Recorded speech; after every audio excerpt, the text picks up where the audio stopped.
नमस्कार प्रेक्षको हो, celebrity show मध्ये मी तेजस्विनी आपलं मनपूर्वक स्वागत करते. प्रेक्षको, आज सेलिब्रिटी म्हणून आपण चंद्रशेखर सांडवे सर यांना आमंत्रित केलेलं आहे.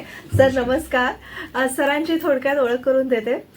लेखक, दिग्दर्शक, निर्माते आणि अभिनेते म्हणून चंद्रशेखर सांडवे सर यांची ओळख आहे. पण विशेष ओळख म्हणजे तुम्ही सांस्कृतिक कलादर्पणचा दैदिप्यमान सोहळा पाहिला असेल आणि त्या संस्थेचे आणि त्या सोहळ्याचे संस्थापक आणि अध्यक्ष म्हणून चंद्रशेखर सांडवे सरांना ओळखलं जातं. तर त्यांची गेली 35 वर्ष या क्षेत्रामध्ये ते काम करतात आणि अभिनय क्षेत्रात जवळजवळ 35 वर्षाहून त्यांनी अधिक काळ काम केलेलं आहे. 4 सिनेमांचं लेखन, दिग्दर्शन आणि निर्माते देखील ते राहिलेले आहेत. एक टीव्ही मालिका दिग्दर्शित आणि निर्मिती पण त्याची केलेली आहे. आणि मी जो सांस्कृतिक कलादर्पण या सोहळ्याबद्दल सांगितलं तर तो सोहळा, पुरस्कार सोहळा गेली 28 वर्ष ते सातत्याने करत आहेत. महाराष्ट्रातील पहिला पुरस्कार सोहळा म्हणून ज्याची ओळख आहे असा हा सांस्कृतिक कलादर्पण सोहळा. मला वाटतं याच निमित्ताने आपण सरांना भेटलो होतो आणि एखाद्या कार्यक्रमाचं मी सूत्रसंचालन सुद्धा केलं होतं आणि त्या निमित्ताने ओळख झाली आणि ओळखीचं रूपांतर मैत्रीत आणि आज मुलाखतीत झालेलं आहे. कारण असं म्हणतो की माणसाला माणूस जोडला जातो आणि एका चांगल्या निर्मिती होते. तर बऱ्याचशा अभिनीत केलेले त्यांचे 40हून अधिक मालिका आहेत, 29 चित्रपट आहेत, 4 जाहिराती आहेत, 6 वेब सिरीज आहेत आणि त्यांच्या सामाजिक कार्याविषयी देखील आपण बोलणार आहोत. तसंच 28 वर्ष आंतरशालेय विविध कलागुण नैपुण्य स्पर्धा देखील ते आयोजित करतात आणि लोकनृत्य आणि बालनाट्य स्पर्धा तसंच आंतर महाविद्यालयीन एकांकिका स्पर्धा देखील त्या सातत्याने ते सादर करत असतात. तर असा त्यांच्या सगळ्या सामाजिक कार्याचा, अभिनय क्षेत्रातील कार्याचा आणि विशेष करून सांस्कृतिक कलादर्पण महोत्सव जो ते सादर करतात त्याच्याविषयी आज आपण त्यांच्याकडनं जाणून घेणार आहोत. सर, सुरुवात अर्थापासून तुम्हाला या क्षेत्राशी आवड कशी निर्माण झाली? कारण मला वाटतं प्रत्येकाला हे क्षेत्र खुणावत असतं. म्हणजे अवघ्या देशातून, भारतभरातून लोक इथे मुंबईमध्ये करिअर करण्यासाठी येतात आणि ही चंदेरी सोनेरी दुनिया कशी असते ती जवळून पाहायचा सगळ्यांचा मानस असतो. तर त्याविषयी थोडंसं तुम्ही कसे आलात या क्षेत्रात? मुळात मी छबिलदासचा विद्यार्थी आहे. दादरला छबिलदास रंगभूमी होती आणि लहानपणापासूनच इयत्ता पहिलीपासूनच बालनाट्यांमधून कामं करत होतो. त्याचबरोबर 1ली ते 4थी प्राथमिक शाळेत होतो छबिलदासच्या. नंतर माध्यमिक शाळेत आलो. माध्यमिक शाळेत विलास जोशी सरांच्या नाटकातनं काम करत होतो.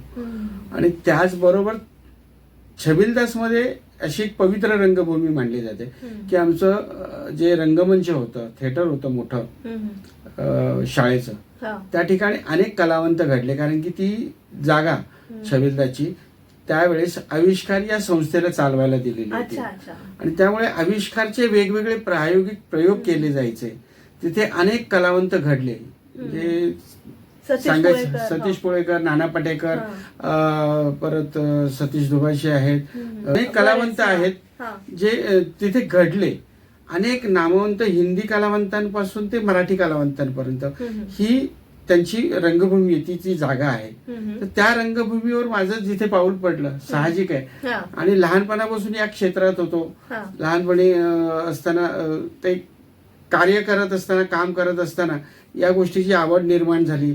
बाजूलाच शिवाजी मंदिर. आणि लहानपणापासून इयत्ता 4थीला असल्यापासून मला वाटतं मी नाटकं बघतोय. तुम्ही बिलीव्ह करणार नाही, आमच्या काळात व्हिडिओ हा प्रकार होता. लहानपणी व्हिडिओ दाखवलं जायचं. थिएटरला जाऊन पैसे तिकीट काढून फार कमी प्रमाणात. तरी माझ्या लहानपणी मला आठवतं 1 रुपये 2 रुपयाचं तिकीट होतं बादल बिजली बरखा थिएटरला, जिथे आता स्टार सिटी थिएटर झालंय. तिथे आम्ही सिनेमे बघायचो. आणि नाटकं जी होती ती शिवाजी मंदिरला पूर्वी सोमवारी सकाळचा जो शो असायचा 11चा, तो सुद्धा हाऊसफुल असायचा. आता शनिवार रविवारवर आलेले आहेत, तेही हाऊसफुल होताना नाकेनवर. पण लहानपणापासून 4थीला असल्यापासून नाटकं बघण्याची आवड होती. बरं, एकदा नाटक कुठल्याही आयुष्यात बघितलेलं नाही. माझं रिपीट आहे. म्हणजे 2दा 3दा 4दा. म्हणजे माझ्या आयुष्यातलं तर सगळ्यात मोठं म्हणजे जास्त रेकॉर्ड केलेलं मी नाटक बघितलेलं जर कुठलं असेल तर ते आहे ऑल द बेस्ट. 44 वेळा पाहिलेलं आहे आतापर्यंतच्या टीम पर्यंत, तेव्हापासून ते आतापर्यंत. आजवर आपण ऐकलंय की शोले चित्रपट बरेच वेळा पाहिलेले लोक आहेत आणि तुम्ही नाटक पाहिलेले बरेच. हो, माझ्या मते ना मी एक 2 ते 3 हजार नाटकं मी सहज पाहिलेले आहेत.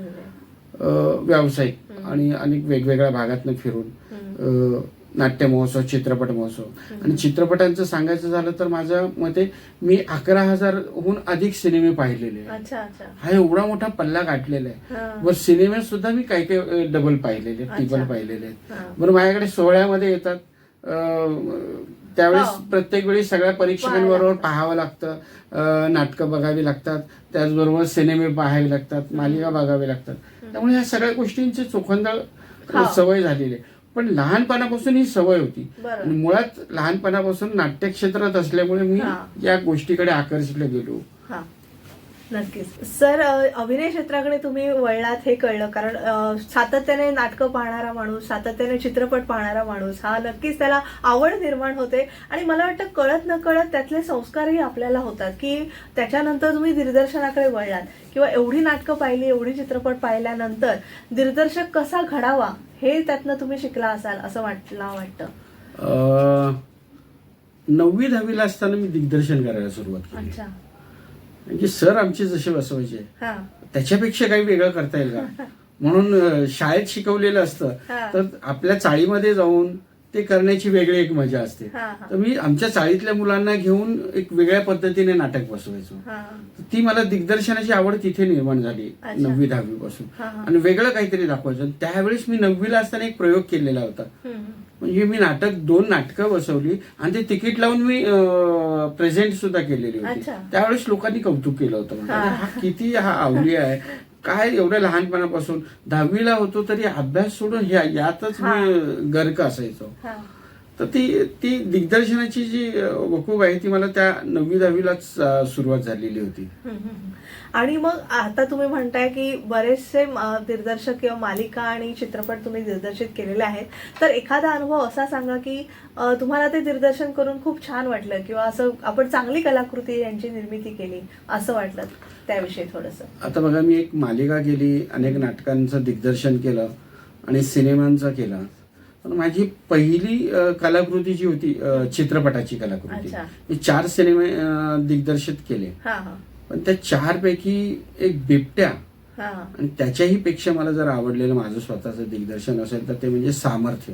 म्हणजे त्यात वेगळेपणा होता. आतापर्यंत लोकांनी जे काही मांडलेलं होतं तो वेगळ्या पद्धतीने मी मांडण्यासाठी जो काही प्रयत्न केलेला होता. मुळात तो एक खिळवून ठेवणारा सिनेमा. थोडीशी एक दिग्दर्शनाच्या बाबतीत असं घडतं, अनेकांचं असं घडलेलं आहे की कोर्ट ड्रामा असेल तर जास्त वेळ लोक थांबत नाहीत, पण कोर्ट ड्रामा लोकांना खिळवून ठेवायचं असतं आणि ते लोकांना सातत्याने खिळवून ठेवायचं काम या सिनेमामध्ये ट्विस्ट माध्यमातून मी केलेलं आहे दिग्दर्शन.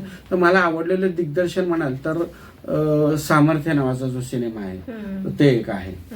आणि त्याच्यानंतर मी एक नाटकाची जी निर्मिती केलेली होती त्या नाटकाचं मी दिग्दर्शन केलं नव्हतं पण निर्मिती केली होती. तर ते म्हणजे 217 पद्मिनी धाम. तुम्ही ते पाहिलेलं आहे नाटक. किती हॉरर पद्धतीचा अफलातून लोकांच्यासाठी ते म्हणजे रंगभूमीवर सुद्धा एक वेगळ्या पद्धतीचा पायंडाच होता तो. पद्मिनी भावाबद्दल तर मला वाटतं आपला अख्खा एपिसोड चालेल, कारण त्याचं नेपथ्य एवढं उत्कृष्ट आणि सगळ्या कलाकारांच्या भूमिका आणि ती कथाच म्हणजे आता जी सस्पेन्स थ्रिलरची जी ही चालू आहे त्याच्यामध्ये एक वैशिष्ट्यपूर्ण असं नाटक आहे ते. आणि म्हणजे एकदा पाहून ते नाटक कोणी विसरूच शकत नाही, असं ते पुन्हा पाहावं असं वाटतं. आणि अगदी म्हणजे कुठल्या आपल्या हृदयातल्या एका कप्प्यात ते पद्मिनी धाम नाटक एक कायम आणि दीर्घकाळ राहील असं ते नाटक आहे. मला पद्मिनी धाम आता तुम्ही विषय काढलाच आहे तर सगळ्या नाटकांमध्ये मी तुम्हाला विचारणारच होते की ही जी कलाकृती आहे ती मला वाटतं तुमची सर्वश्रेष्ठ कलाकृती आहे, तर त्याविषयी थोडंसं सांगाल. याचं झालं काय होतं की मुळात याचे सुरुवातीचे निर्माते वेगळे होते. त्यांनी सुरुवात केली पण काही कारणास्तव ते जमलं नाही. म्हणजे आतापर्यंत सगळ्यात जास्त खर्च असलेलं नाटक सुद्धा रंगभूमीवर तेच होतं, ज्याचा खर्च एका प्रयोगाचा 1.5 लाख रुपये होता. म्हणजे सगळं तामझाम होता त्याच्यामध्ये. एवढा मोठा राजवाडा टाईप म्हणजे तो काही बंगला दाखवला होता. ते ज्यावेळेस पडदा उघडला जातो त्यावेळेस बंगला बघितल्यानंतर डोळे असे दिसतात. तो ऑटोमॅटिक उघडणारा बंगल्याचं दार वगैरे अशा पद्धतीने. आणि त्याच्यात अभिनय केलेला मिलिंद शिंदेने तो तर लाजवाबच होता. तर ते हॉरर पद्धतीने लोकांना एक कौशल्य दिसत होतं की अचानक तो चेहरा महिला आहे, हिरोईन आहे, नाही हिरोईन गायब होते आणि तिचा सांगाडा दिसतो किंवा तिचे फोटो फ्रेम पडते, तिचे हार पडतात, सगळ्या गोष्टी. ती इथे पण दिसते, ती इथे पण दिसते, डान्स करताना एका वेळी 4 ठिकाणी दिसते. ती वेगळी गोष्ट होती. तो गेट उघडणं वगैरे. आणि चित्रपटामध्ये आपण ते गिमिक्स म्हणा, ट्रिक्स म्हणा वापरू शकतो, सहज करू शकतो, पण नाटकामध्ये ऑन स्टेज करणं फार कठीण आहे. त्यातला अजून एक महत्वाचं म्हणजे रंगभूमीवर पहिल्यांदा रंगमंचावर टांगा आला होता. जो फील लोक घेत होते टांग्याचा, अरे जणू काय आम्हीच टांग्यात बसलोय की काय. त्याचबरोबर तो नदीचा किनारा, ते तलावाच्या बाजूला बसणं, तो वेगळ्या पद्धतीचा तो फील होता. नक्कीच. पण आता निर्मिती क्षेत्रात आपण म्हणतो मराठी नाटक जे आहे बरंच स्थित्यंतर झाली. संगीत नाटकापासून आपण आतापर्यंत अगदी कॉमेडी म्हणा, व्यावसायिक नाट्य सृष्टीत आहोत. तर तरी सुद्धा निर्मिती म्हटल्यावर प्रत्येकाला, मराठी माणसाला नेहमी अडचणी झालेल्या आहेत. म्हणजे बरेच संस्था असू दे, कलादर्पण असू दे किंवा कुठली आताची संस्था असू दे, चौरंग वगैरे. तर त्याविषयी थोडं सांगा की निर्मिती करताना काय अडचणी येतात आणि त्यातनं आपण कसं बाहेर पडू शकतो. निर्मिती क्षेत्र फारच खऱ्या अर्थाने अवघड झालेलं आहे. आता माझ्या मते ना, निर्माता हा चोखंदळ असायला पाहिजे. जोपर्यंत तुम्ही प्रेक्षकांची नाळ ओळखणार नाही तोपर्यंत मला नाही वाटत की एखादी चांगली निर्मिती होऊ शकेल आणि ते नाटक टिकू शकेल. म्हणजे ह्या 2025चा रेकॉर्ड आहे असं मी म्हणेन की सगळ्यात जास्त 2025 आणि 2026 मध्ये जास्तीत जास्त नाटकं आली रंगमंचावर. म्हणजे कदाचित रंगभूमीचा हा सगळ्यात सुवर्ण काळ म्हणता येईल आणि तेवढाच वाईट काळ पण म्हणता येईल. कारण सुवर्ण काळ यासाठी की सगळ्यात जास्त आतापर्यंतच सगळ्यात जास्त रंगभूमीवर आलेली नाटकं मराठी रंगभूमीवर 2025 ते 2026, आणि तेवढ्याच पद्धतीने ती आपटली पण गेली. काही ठराविक नाटकं या रंगभूमीवर टिकली. लोकांना असं वाटतं की नाही हे नाटक चालेल, ते नाटक चालेल. प्रत्येकाला आपली कलाकृती नेहमी आठवत म्हणजे चांगलीच वाटते. पण काय आहे, लोकांना काय आवडेल आणि काय आवडणार नाही.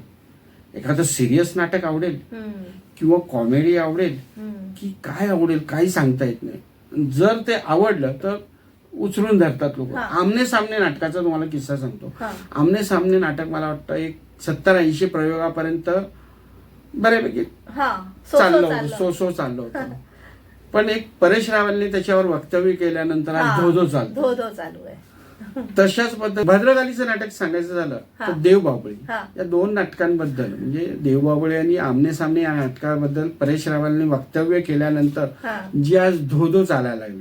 पण मुळात नाटकं चांगली आहेत. काही वेळेस कुणीतरी सांगितल्यानंतर नाटकं चालतात. अजून एक नाटकांचं वैशिष्ट्य असं आहे की माउथ पब्लिसिटी हा सगळ्यात महत्वाचा भाग आहे. कधी कधी छान जाहिरात असते पेपरला पण नाटक चालत नाही, किंवा नाटक चांगलं असतं पण जाहिरात वाईट असते, किंवा जाहिरात चांगली असते तर नाटक वाईट असतं. नाटक खऱ्या अर्थाने कोणी जाणून बुजून वाईट बनवत नाही, कधीतरी चुकतं, एखाद्याचं गणित चुकतं. पण नाटक चालवणं आज कठीण झालेलं आहे की एखाद्या आता कमीत कमीत खर्च 1 लाख रुपये येतो एका प्रयोगाचा नाटकाचा. तर तो 1 लाख रुपये काढणं फार कठीण आहे. 1 लाख रुपयाचं बुकिंग होणं गरजेचं आहे. मुळात जाहिरातीचा खर्च एवढा वाढलेला आहे तर 4 जाहिराती दिल्या तर 28,000चं बिल डायरेक्ट घरात येतं. म्हणजे ते 28,000 रुपये. थिएटरची भाडी वाढलेली आहेत, 30,000 पर्यंत थिएटरची भाडी गेलेली आहे. निर्मात्याने करायचं कसं. त्याचबरोबर मग पाकिट, जसं जेवढा मोठा आर्टिस्ट तेवढं पाकिट वाढतं, आणि आर्टिस्ट नसेल तर कोणी येत नाहीत नाटक बघायला. तर सगळं असे गणित बदलत गेलेले आहेत. काही प्रेक्षक हे आर्टिस्टला बघायला येतात, काही प्रेक्षक नाटक बघायला येतात. मग त्याच्यात कोणताही कलाकार नसला तरी चालेल. म्हणजे यदा कदाचित उदाहरण दिलं तर नाटक आज बंद आहे, त्याच्यावर बॅन आहे. तर यदा कदाचित नाही तर धुमाकूळ घातलेला होता. म्हणजे त्याच्यात कोणतेही नावाजलेले कलाकार नव्हते, काही नव्हतं. तसंच आज ऑल द बेस्ट कुठलाही नावाजलेला कलाकार तेव्हा नव्हता, पण त्या नाटकामुळे नावाजलेले कलाकार झाले आणि जेवढ्या टीम झाल्या त्या सगळ्या टीम मधून मोठे मोठे कलाकार निर्मित झाले. त्यामुळे नाटक फार कठीण आहे. तो घडवण्यासाठी अनेक बाबी आहेत, दिग्दर्शकांपासून, लेखकांपासून, आर्टिस्ट पासून आणि निर्मात्यापासून. त्यामुळे निर्मात्याने तो खडा कारकून घ्यायला पाहिजे असं माझं मत आहे. पण ह्या तिन्ही क्षेत्रामध्ये तुम्ही कामगिरी करत असताना म्हणजे एक अभिनेते म्हणून, दिग्दर्शक म्हणून, निर्माते म्हणून मला तुम्हाला असं विचारायला आवडेल की एकाच म्हणजे अभिनेते म्हणून जर राहिला असतात तर तुम्ही जास्ती काम केलं असतं असं तुम्हाला वाटतं का, किंवा दिग्दर्शक म्हणून राहिला असतात तर अधिक जास्ती चांगलं काम केलं असतं असं तुम्हाला वाटतं का, की जसं काम येत गेलं ते तुम्ही स्वीकारत गेलात? जसं काम मिळत गेलं तसं स्वीकारत गेलो. पण मुळात सांस्कृतिक कला दर्पणची निर्मिती कशी झाली, 1998 याची निर्मिती केली. मी मुळात अभिनेता म्हणून या क्षेत्रात आलेलो होतो. आणि ते होत असताना अनेक सेटवर गेल्यानंतर नाटकांमधून वगैरे बघत असताना पाहिलं की काही काही कलाकार असतील, काही बॅकस्टेज आर्टिस्ट असतील, स्पॉट दादा असतील, या सगळ्यांची एवढी मेहनत आहे पण यांचं कौतुकच कोणी करत नाही. बरोबर. रात्रंदिवस 24 तास हे काम करतात आणि मर काम करून घरी जातात.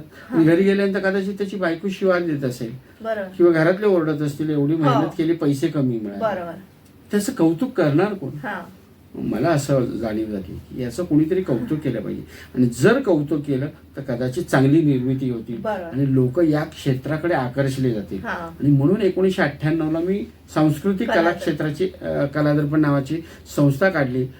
आणि सांस्कृतिक कलादर्पणच्या नंतर मग त्याच्यानंतर 2-3 वर्षानंतर अनेक वेगवेगळे पुरस्कार सोहळे सुरू झाले बघून. आणि आज तर गल्लूबोळी झाली.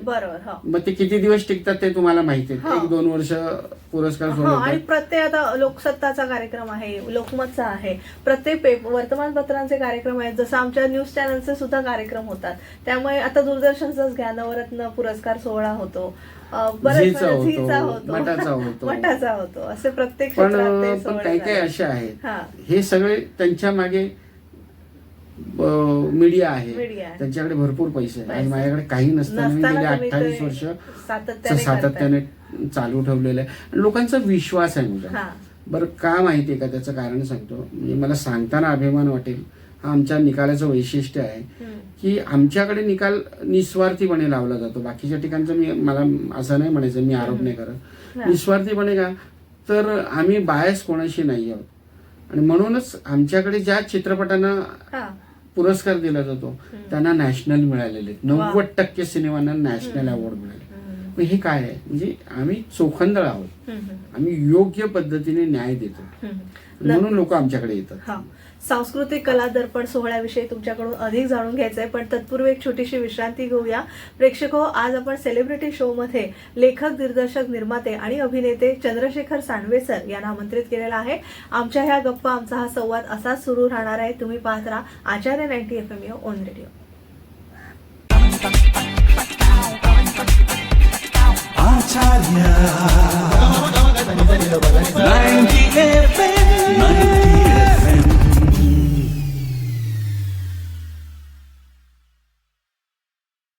तुम्हा सगळ्यांचं पुन्हा एकदा स्वागत. तुम्ही ऐकत आहात आचार्य 90 FM ऑन रेडिओ. आणि आज आपण लेखक, दिग्दर्शक, निर्माते, अभिनेते चंद्रशेखर सांडवे सर यांच्याशी आपला संवाद सुरू आहे सेलिब्रिटी शो मध्ये. सर, अर्थातच तुमचं नाव काढलं की सगळ्यांना प्रथम आठवतं ते सांस्कृतिक कला दर्पण हा सोहळा. आणि जसं मी आधी म्हटलं की तुमची ओळख करून देताना की हा दैदिप्यमान सोहळा आहे. पण कुठलाही सोहळा, कुठलाही आता तुमची कलाकृती म्हणू दे, नाटक असू दे, चित्रपट असू दे किंवा हा पुरस्कार सोहळा असू दे, कुठेही म्हटलं की त्याची नियोजनबद्धता आली, त्याचं कशी आखणी तुम्ही करता. आधी पेपरवर्क झालं पाहिजे आणि मग ते तुम्ही आपण ते स्वप्न तुमचं साकारू शकतो. तर हा जो म्हणजे ज्युरी निवडण्यापासून, कलाकारांना निवडण्यापासून आणि अगदी व्हॉलंटियर्स पासनं जी सगळी तुम्ही आखणी करता त्याविषयी जाणून घ्यायला आवडेल. की म्हणजे एखादं लग्न लावावं, लग्नात जसं सगळ्या कुटुंबाचा सहभाग असतो तसा तुमच्या सगळ्या कुटुंबाचाही यामध्ये सहभाग असतो. तर हे स्वप्न प्रत्यक्षात आणताना म्हणजे गेली 28 वर्ष तुम्ही हे साकार करत आहात, त्याविषयी जाणून घ्यायला आवडेल. मुलीचं लग्न कदाचित करताना सोपं वाटत असेल असं मला वाटतं. म्हणतात, काही म्हण आहे आपल्याकडे भारतीय परंपरेत, घर पाहावं बांधून आणि लग्न पाहावं करून. पण त्याच्याही पलीकडे पुरस्कार सोहळा दाखवावा करून, असं मी म्हणेन. फार कठीण असतं, कारण की लोक ना बसल्यानंतर चुकाच काढायला. आता हे काय चुकतं का, हे बघ इथे चुकलं, ते चुकलं, असं अनेक मी पुरस्कार सोडले. मग माझ्याकडे ती चूक होणार नाही याची मी जास्तीत जास्त दक्षता काळजी घेता. करतो. माझ्याकडे 300 ते 400 लोक काम करतात आणि हा 6 महिन्याचा पिरियड आहे. 6 महिने कसं तर डिसेंबर पासून हा कालावधी सुरू होतो माझा. बरोबर. डिसेंबर पासून पहिल्यांदा फॉर्म निघतात, फॉर्म वाटप होतात, फॉर्म भरले जातात नाटकांचे, सिनेमांचे, मालिकांचे, न्यूज चॅनलचे. मग ते येतात, ते सेग्रिगेशन केलं जातं.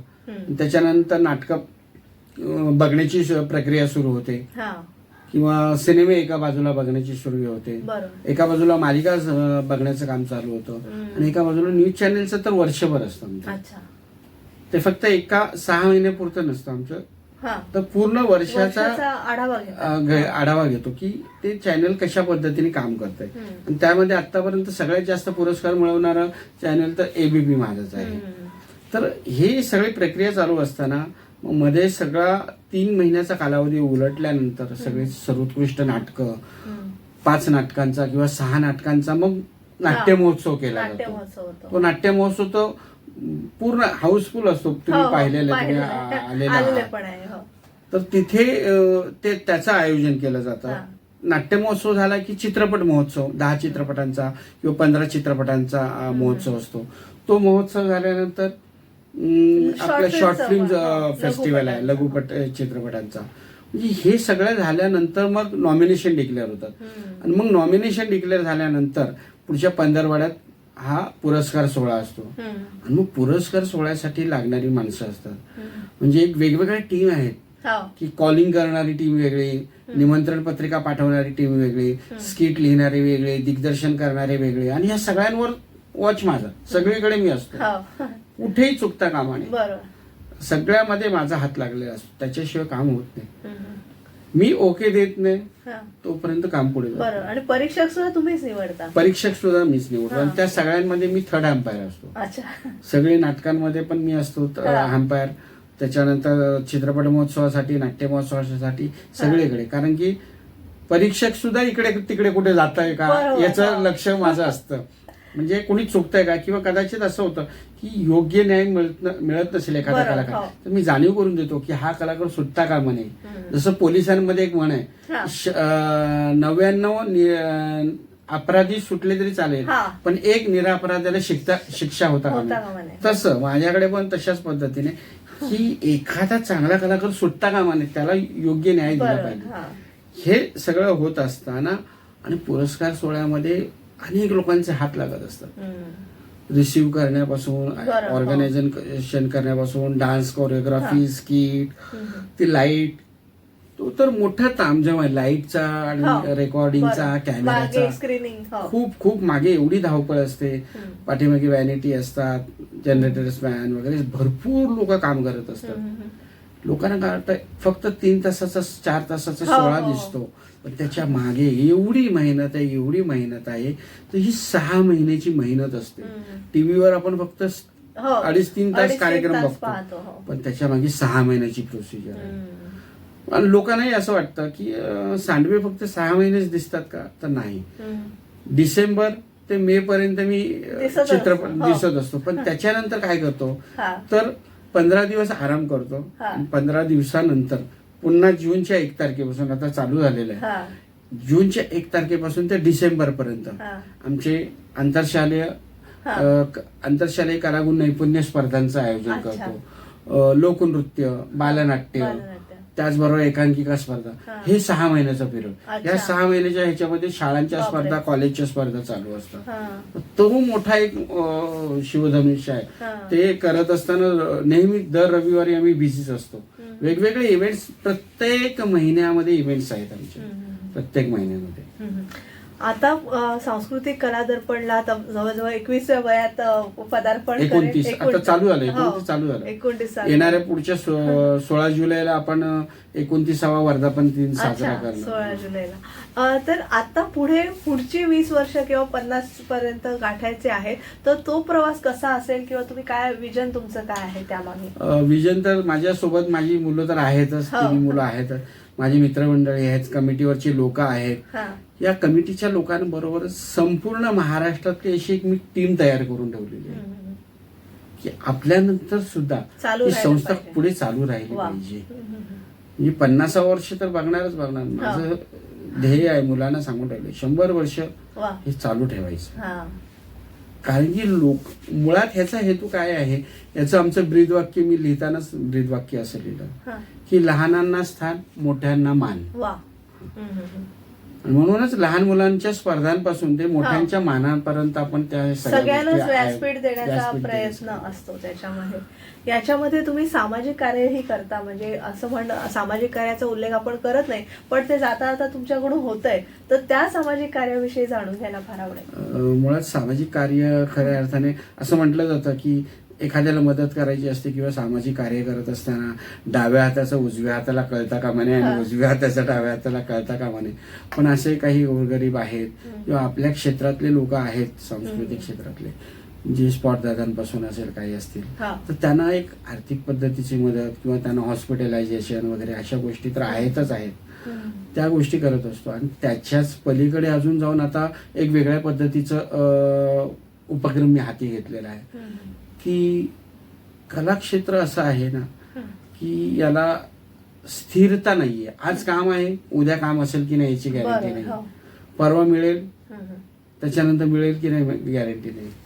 मग ज्यावेळेस आजारी पडतात माणसं, त्यांना पैशाची गरज असते, किंवा असे कित्येक कलाकार बघितलेले आहेत जे आज वृद्धाश्रमात आहेत. मी काही नाव घेऊ नये, चुकीचं वाटेल.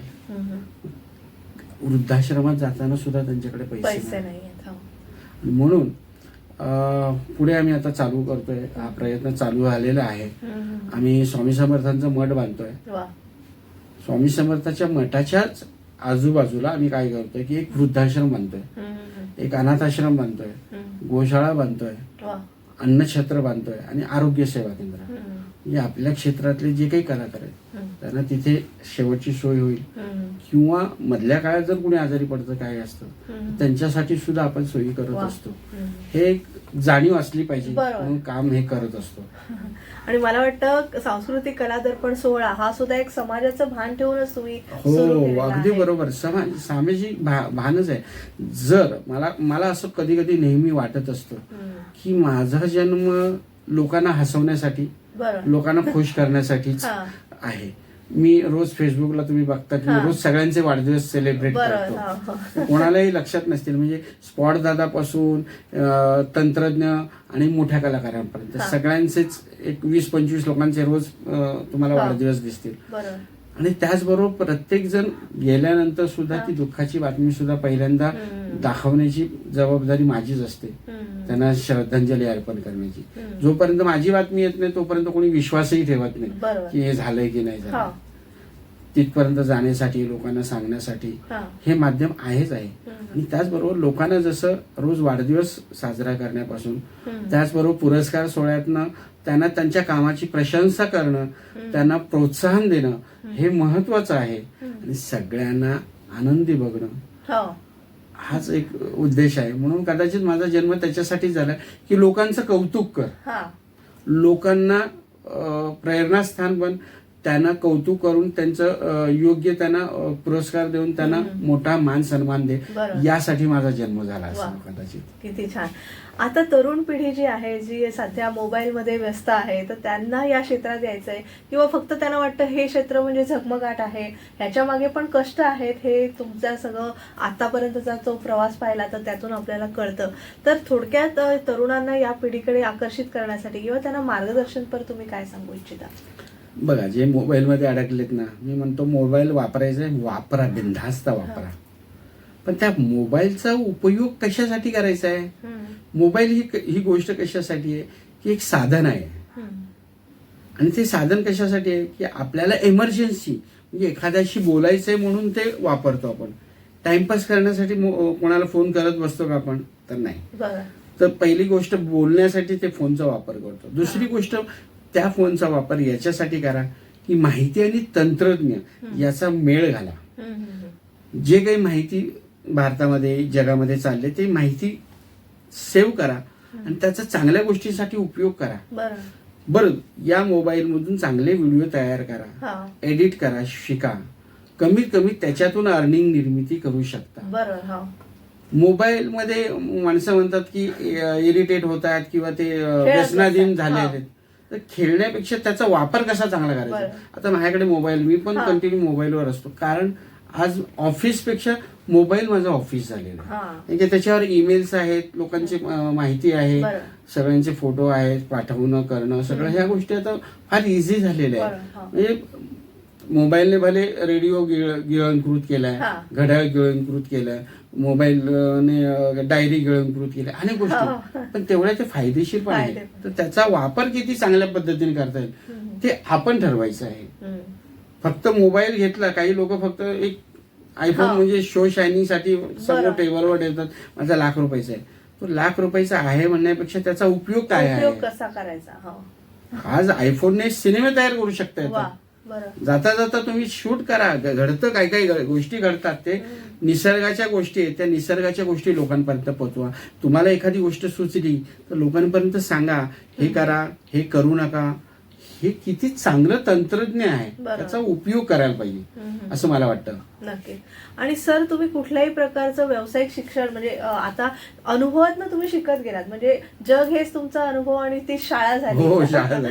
कुठल्याही प्रकारचं, आता आपल्याकडे पुण्याला ललित कला केंद्र आहे किंवा FTIचं आपल्याकडे सगळे डायरेक्शन आणि स्क्रिप्ट रायटिंग किंवा तसं तंत्रज्ञान आहे, किंवा आपल्या युनिव्हर्सिटी सुद्धा, मुंबई युनिव्हर्सिटीचा नाट्यशास्त्र विभाग आहे.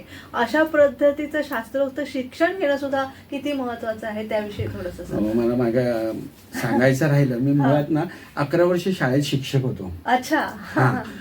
1994 पासून मी शाळेत शिक्षक होतो. आणि शाळेत सुद्धा सायन्स शिकवता शिकवता मी नाटकं बसवत होतो शाळेमध्ये. अच्छा. आणि त्याच्यानंतर मग या क्षेत्राला मी झोपून घेतलेलं, वाहून घेतलं.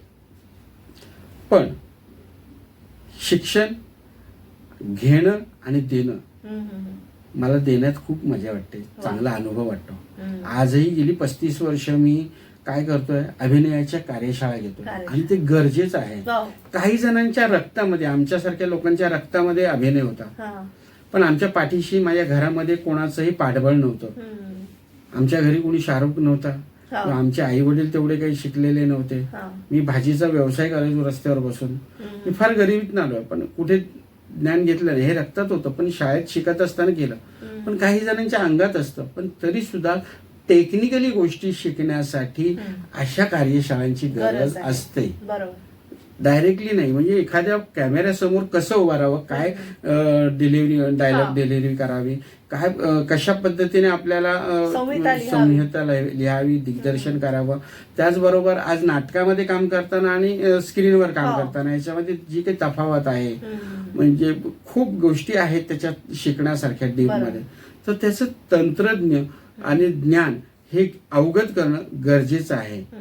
जसं श्रवण केलं जातं तसं आकलन, अवलोकन करणं गरजेचं असतं. आणि म्हणूनच आज ज्या काही कार्यशाळा आहेत, मी काही इथे जाहिरात करत नाही माझ्या कार्यशाळेची, पण ते गरजेचं आहे. ज्या क्षेत्रात जातोय, जसं आता एखादा इंजिनियर तयार होतो आणि डॉक्टर, डायरेक्ट एखादा डॉक्टर होईल का, ऑपरेशन करायला पाठवलं तर तो 6 वर्षाचा त्याचा कोर्स असतो. म्हणजे जर एखादा अभिनेता म्हणून जर आला, त्याला डायरेक्ट उभं केलं, त्याला डायरेक्ट डिलिव्हरी येत नसेल, काही नसेल, तर टाइमपास होईल ना, खर्च वाढत जाईल तंत्रज्ञानाचा, म्हणजे शूटिंगचा. म्हणून काय करावं, कसं पाठांतर करावं, काय बोलावं, याचं शिक्षण असणं गरजेचं आहे असं मला तरी वाटतं. अगदी शेवटचा प्रश्न, आता यापुढे सिनेसृष्टी किंवा नाट्य रंगभूमी तुम्ही कसं पाहता, की आणखी 50 वर्षाने आपण कुठे असू? बघा, सुरुवातीला सांगायचं झालं तर चित्रपट निर्मिती झाली, दादासाहेब फाळकेंनी आणली. त्याच्यानंतर दूरदर्शन आलं. दूरदर्शनच्या नंतर अनेक चित्रपट वाहिन्या झाल्या, आणि ह्या चॅनेलच्या नंतर आता काय झालेलं आहे, वेब सिरीज निघाले. वेब सिरीजच्या नंतर आता 1 मिनिटाची वेब सिरीज निघालेली आहे. म्हणजे आणि आता होरिझॉन्टल वरून आता मला वाटतं ते हे इंस्टाग्राम व्हर्टिकलवर आलेलो आहोत. तर व्हर्टिकल म्हणजे लोकांची पेशन्स संपत चाललेले. हे 2-4 सेकंद बघायचं आणि लगेच उडवायचं, आवडलं नाही की लगेच, फार कठीण झालेलं आहे. मोबाईल हातात आल्यामुळे आपण गोष्टी सहज झालेल्या आहेत. पण एक मात्र मी गॅरंटी देऊन सांगतो, चित्रपटाला अजूनही मरण नाही असं मला वाटतं. आणि टीव्ही घरातला कधीही बंद नाही पडणार, कारण की आज जर टीव्ही कोणामुळे चालू आहे तर घरातल्या महिलांमुळे चालू आहे. बरोबर, हो. त्यामुळे सिरियल कधी बंद पडणार हा. नाही. एखाद्या वेळेस वेब सिरीज बंद पडतील. हा. हे 1 मिनिटाचं वर्टिकल आलेलं आहे ते सुद्धा बंद पडेल. पण टीव्ही आणि चित्रपट कधीही बंद पडणार हो, आणि नाही. नाटक आणि नाटक तर त्याला पर्याय नाही. नाटक याच्यासाठी आहे रिसायकलिंग करण्यासाठी, स्वतःला काहीतरी बदल घडवण्यासाठी नाटक गरजेचं आणि आहे. तो मूर्तिमंत जिवंत असा साक्षात्कार आहे. साक्षात्कार आहे. खरंच आज तुम्ही इथे आलात त्याबद्दल तुमचे मनपूर्वक आभार. तुमच्या सगळ्या अनुभवातून आमची मुलं नक्की शिकतील. आमचे श्रोत्यांनाही तुमची मुलाखत आवडली असेल अशी आशा व्यक्त करते. प्रेक्षको, आज आपण सेलिब्रिटी शो मध्ये लेखक, दिग्दर्शक, निर्माते आणि अभिनेते तसंच सांस्कृतिक कला दर्पण या दैदिप्यमान सोहळ्याचे अध्यक्ष आणि संस्थापक चंद्रशेखर सांडवे सर यांना आमंत्रित केलं होतं. आमची ही मुलाखत तुम्ही लवकरच आपल्या युट्यूब चॅनलवर पाहू शकता. आमच्या कमेंट बॉक्समध्ये तुम्ही आपले अभिप्राय नक्की कळवा आणि मी आरजे तेजस्विनी आपला निरोप घेते. धन्यवाद. धन्यवाद. आचार्य